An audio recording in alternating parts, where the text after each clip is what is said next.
Oh, hello there. Are you a midlife woman and you're vibing the spring? I am definitely super excited that at least in Minnesota, the weather has finally turned at least a little bit. This is sort of our fake out week that we always get every spring where you get hella excited. And then next week, God knows we could see a foot of snow. Praise Jesus, that does not happen.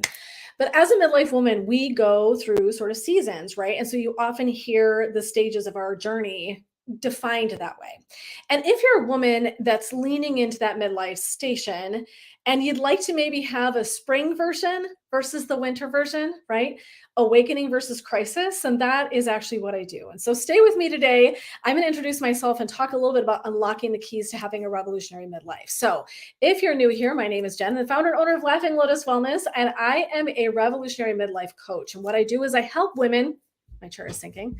I help them uncover exactly kind of where they want to go and the experience and relationship they want to have in their midlife, right? We've kind of been given one narrative in our culture that midlife is kind of shit and it's a crisis and everything's kind of coming unglued at the seams.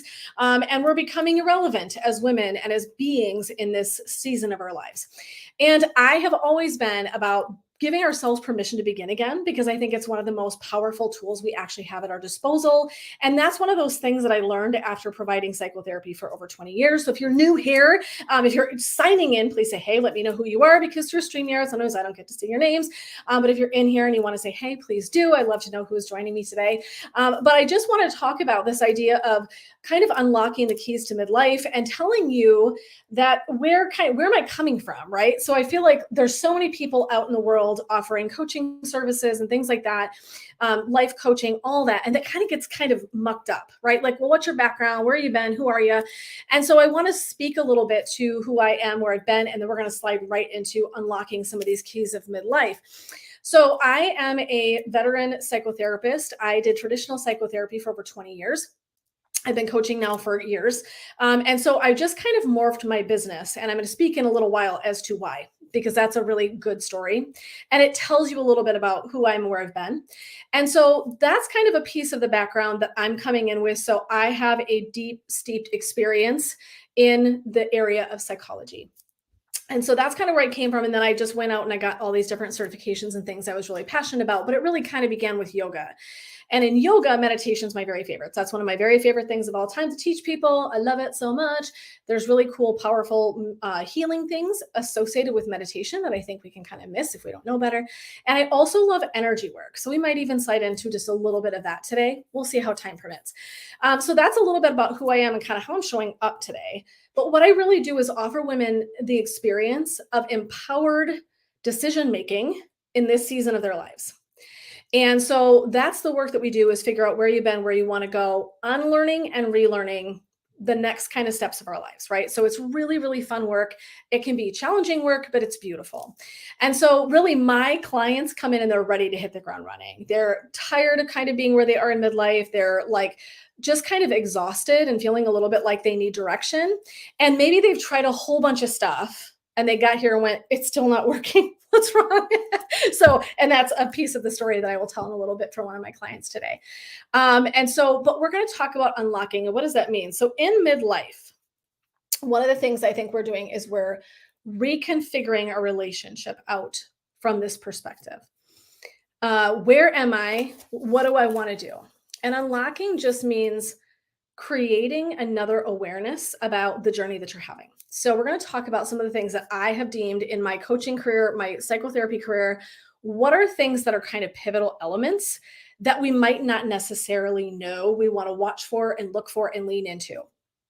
And I sort of created my own framework altogether around midlife evolution, because I think that we have sort of missed the boat as a culture. We sort of have one little window, and some of the old kind of dynamics of psychotherapy and the way that we've been trained, and they don't really fit for me personally. I know I look at my history and the history I have of I don't even know how many women I've worked with at this point that are in midlife going through this journey, and there is more happening than meets the eye, number one. Number two, the way it's been defined by psychologists is kind of really honestly lacking some bones and some meat to it.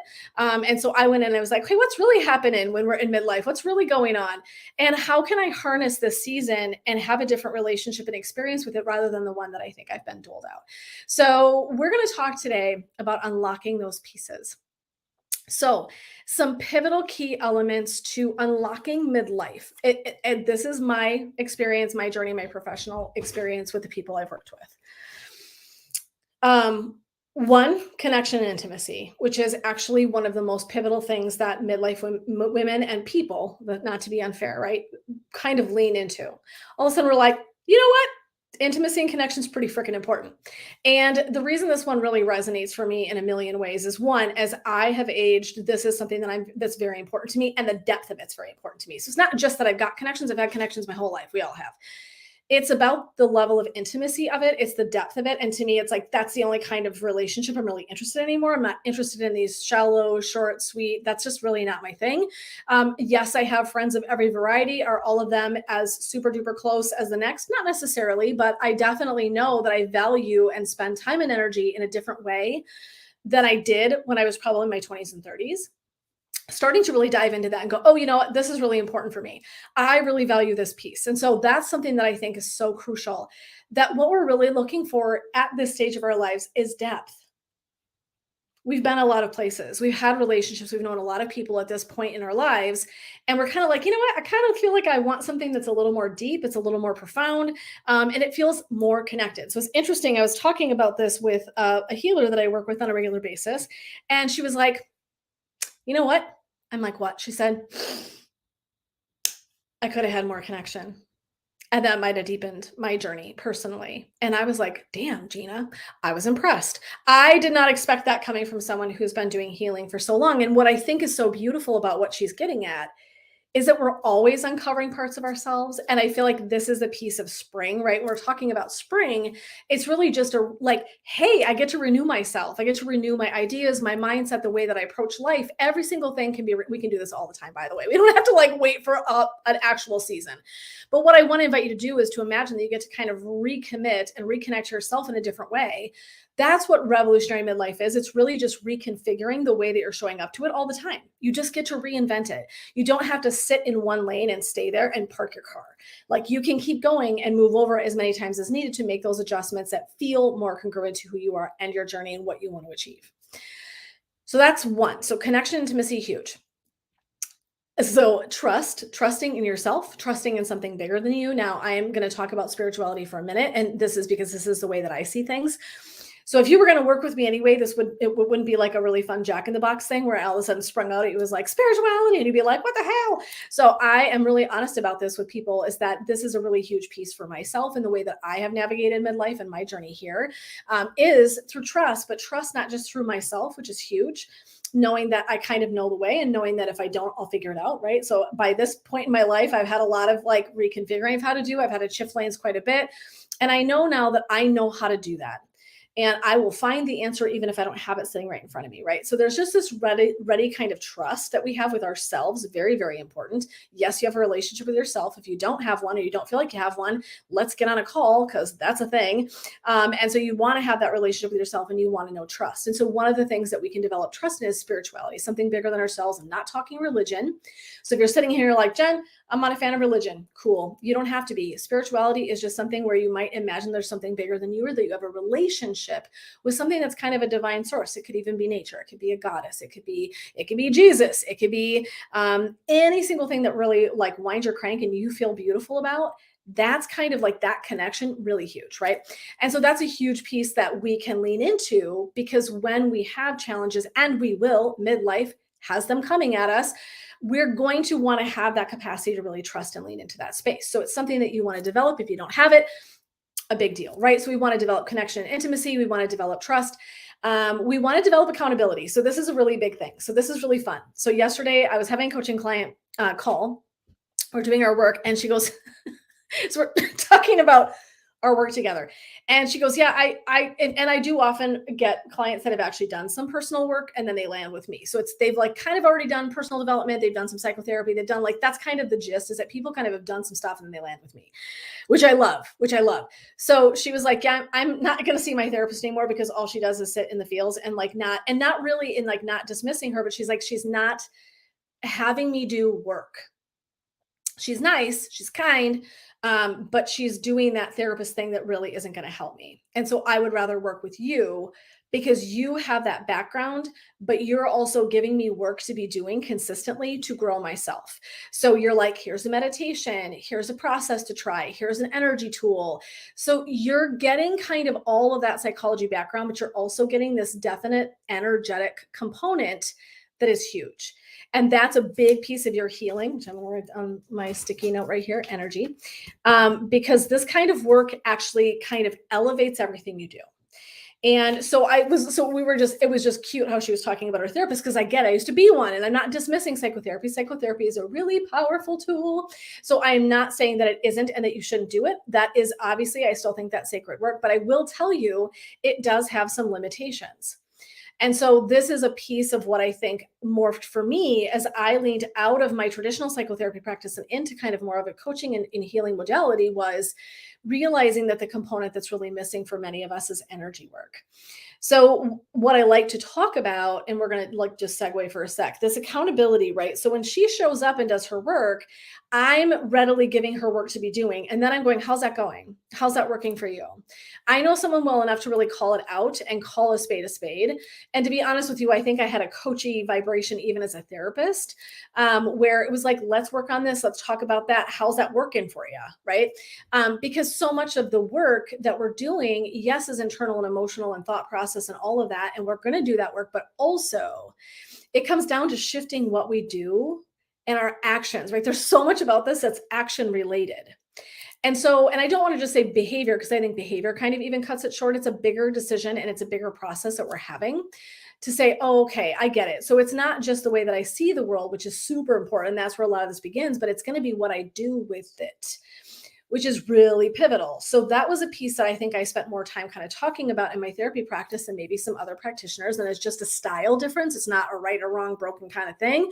It is just, this is how I show up and how I use my lens to provide my practice to people. And so I want to say that accountability is huge. And it's one of the reasons that therapy can be so productive for people, is because they consistently see the same person with time, right? It's one of the reasons I no longer offer 3-month packages of any kind. They don't light my soul on fire. You can come in and have a single session of any kind. It could be Reiki by itself, emotion code by itself, kind of a coaching session by itself. And are you going to leave completely elevated and revolutionized? No. Will you leave having had a good experience? Yes. Does that add up over time? Of course it does, right? But if I'm seeing 6 practitioners for 6 things, right? So I'm going to someone for therapy, and I'm going to somebody for some coaching, and I'm going to somebody over here for some meditation and yoga, and I'm coming over here and I'm going to do sound healing, and then I'm going to go over here and I'm going to do a little motion code. And none of those people's talking. Right? None of those people are actually communicating, connecting, collaborating. And what happens is then some of the story kind of falls in on itself. It kind of gets lost in the shuffle. The powerful thing about coaching with the modalities that I am using to approach the work is that it's the same person consistently walking that journey with you, holding your hand. And so it's a very, very different piece where I get to know you with depth, right? Depth is, that's where I'm always going. And it's what lights my soul on fire. Is why I don't do one-off sessions anymore, because they don't bring me joy. They help other people feel better, but I don't. I'm like done. I'm like, well, where's more? Where's more? Bring more. I'm like just more fan of working with people consistently, because I really love that depth. And what happens with time is that I get to look at somebody and go, you know how that we have that thing that you kind of do sometimes and it like doesn't work, and like, yeah, we laugh, right? And it's like, that's the depth you can't get from one-off sessions, even with 20 people. You're never going to achieve that. Depth coaching is a whole different experience, and it's about that consistency, and it's about building a relationship with someone that you do have trust, that you do connect with, that you're accountable to, right? So I just said all of these things that are so pivotal about coaching in general. And so if you're kind of learning and listening and leaning in today about like, what is this coaching stuff like? That's really what it is. From my perspective, the way that I offer coaching is combining all those pieces together. And it's because I believe that your depth of healing and your depth of experience are going to be so much greater. And so when people hear me talk about layers, this is one of the big pieces I'm referring to, is the layers of your healing.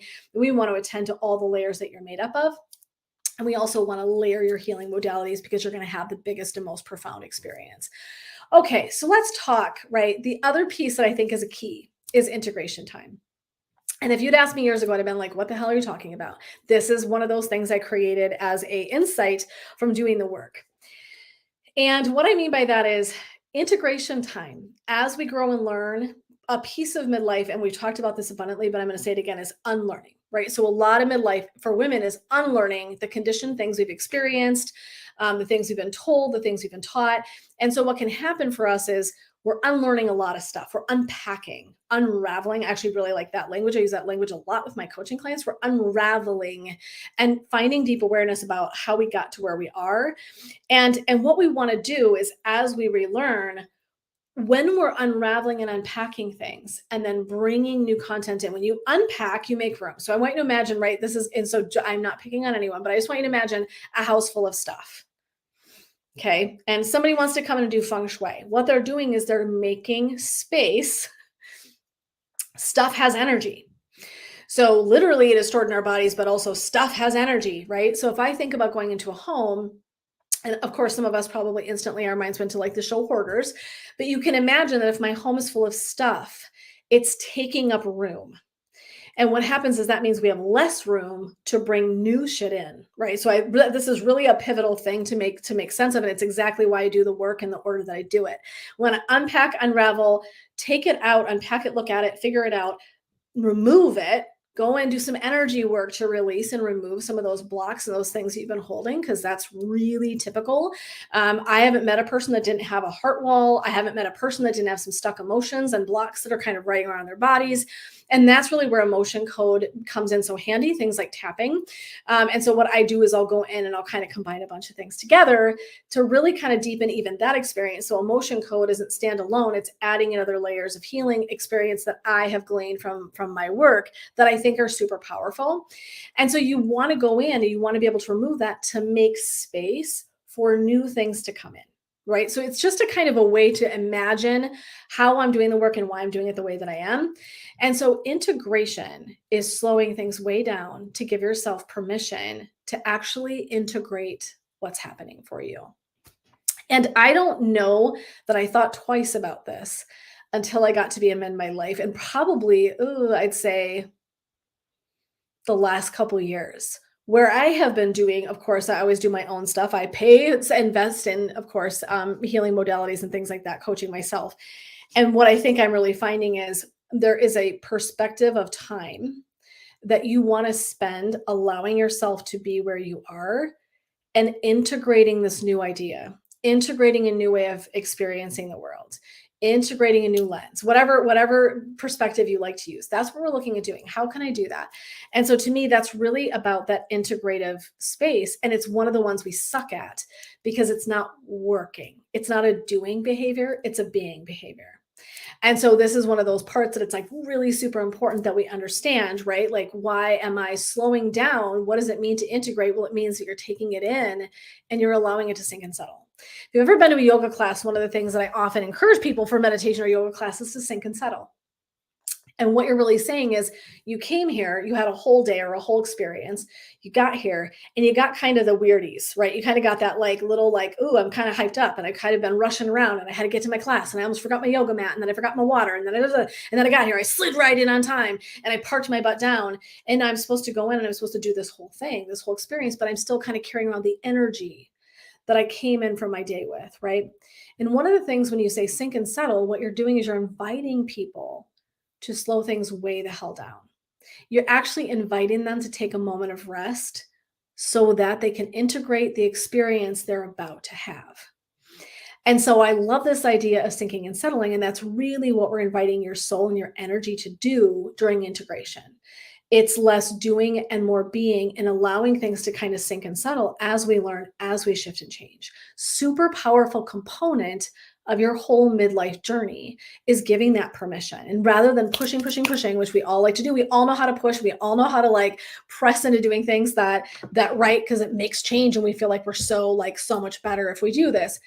We're gonna avoid that, and we're gonna lean more into this space of, okay, I just want to show up and understand that I'm in a space of growth, and it's going to take time for me to pull that into my body and make it part of who I am, right? And so we know that the brain will rewire with time, and so what you're really doing is taking time to rewire that brain, which sounds way sciencey, and I get that, but it's actually factual. So you want to just take that time, and that's something really pivotal about midlife. So we talked connection, intimacy.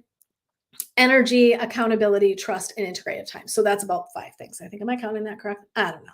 You get what I'm saying. So stepping into the spring of your life means just giving yourself permission to begin again, to have a different perspective, to create a revolutionary experience, which is one where you just lean into what you're most needing for your greatest alignment. At the end of all of this journey, like, why would I do the work, Jen? What am I looking for? You're looking for alignment. And you're looking for a feeling like you're deeply connected and rooted in your purpose, that you're living into that space, that you know what that looks like, that you know that you can trust yourself, that you've got a whole box of tools that you can use that help you navigate midlife differently, so that you can really have this kind of different revolutionary experience of it. It doesn't have to be a crisis. It doesn't have to be negative, right? And so I love, love, love this idea of crafting this idea around what can unlock these keys that are pivotal in midlife, and then what do I need to do differently. And that's really what we're going to kind of close up with today, which is, if you're listening today and you're kind of able to take this content in, what I'm going to be hosting next week on Wednesday evening is a workshop where we're going to be redefining and revitalizing our midlife toolbox. And so of self-care, because what we know is that we can land in self-care in different ways and in different stages of our lives, right? So midlife, I've done certain things that have really helped me cope until this point, and now I'm here, and there's layers of things kind of landing on my journey, right? So there might be several things I'm dealing with at one time: an aging parent, health issues. It could be also launching kids, raising kids. It doesn't matter what stage you're at. Most of us have multi things that are kind of like landing on us, and it makes it a little more work. And if you're not aware of that, it can become deeply stressful, and we can have things like being exhausted, being overwhelmed, burning out, decision fatigue, all sorts of things where, and now I'm having health issues because I am stressed, right? So now it's this circular sort of snake eating its own tail. Chicken or the egg? Where did I begin here? Was it the stress? Was it this? Was it that? So you want to really uncover and understand. And then what you want to do is revitalize your toolbox, because the same tools you had in your box, and I want you to imagine, right? Anything you've ever seen this in your grandparents' garage, or even your own garage, and you go to pick something up and it's rusty and it's kind of old and it doesn't really function the same way anymore, or there's a brand new thing, right? And so what I would encourage you to think about is, in midlife, you want to recreate and go through your toolbox and ditch the rusty old shit that's probably not going to so much serve you anymore, and really recreate this experience of, oh, what's in my toolbox? What can I replace? What do I need? And how can I utilize them together for the greatest and biggest bang for my buck? And so there is something to be said for revitalizing even that part of your life. And so this spring, that's what we're going to be working on, is creating a workshop. So if you would like to come and join me for that, if you're leaning in today and you're like, oh, you know what, I could really use a revolutionary mindset about my midlife. Like, I'd like to be in a different space. You can come and join us. It's next Wednesday evening from 7:30 to 9:30. That is Central Standard Time. And you can go over to laughinglotuswellness.com/workshop, laughinglotuswellness.com/workshop, and come and join us. It's $29.97 to come join us for the evening. If you can't be there and you would like to come, I will send you a replay. So I'm happy to send you a replay. So if you ever sign up, just send me an email and be like, hey, Jen, I can't physically be there, but I'd love the replay of this. That would be absolutely fine. I'm happy to send you a replay as well. I don't ever want you to miss out on anything. And so always able to do that for people as well. So that's going to be the next step, right? In this month of really learning to unlock and release things in ourselves in a different way. And I have all sorts of logs to that end. You can check those out each Tuesday. Those get released. You can go take a listen. But if you're interested in joining us for that workshop, I do strongly recommend showing up in a space where you can actually work this out for yourself a little bit, have some experience, ask someone that's an expert questions. That's the reason that workshops are really pivotal. And that has a lot to do with that unlearning, relearning, right? So you've heard me use that language. Workshops are a great way to relearn something new, and it's pivotal and it's novel, and it's a great way to kind of lean. It's also about accountability. You get a connection in community, you get connection to the person who's teaching. So you can see that there's all sorts of ways that doing just something like that is actually a really beautiful, pivotal connection for unlocking those keys. So that's it. So you're welcome to come and join me for that workshop next Wednesday. I would love to see you there. Again, that's laughinglotuswellness.com/workshop. But until then, if you've got questions, comments, anything, feel free to leave them in the chat, of course. Love to come back back around and answer questions and hear your stories and your experiences. Have you experienced this? Have you experienced the change that perhaps some of the things you used to be doing are not working as well anymore? I know that was true for me, so I don't want to make any assumptions, but a lot of the women that I'm working with when we're coaching are saying that, hey, my old things are no longer really clicking the way that they once did. I need a new set of tools and ideas to help approach something in a completely different way, which is a revolutionary mindset. So I am Jen signing off, encouraging you to join me again next week, of course, as always, here on Thursdays, 12 p.m. Central Standard Time, and just holding space for you and supporting you to rise on that path to revolutionary midlife and creating the legacy and impact that you are meant to leave in the world. And so until next time, we will see you then, my friends, but take care and we'll see you later.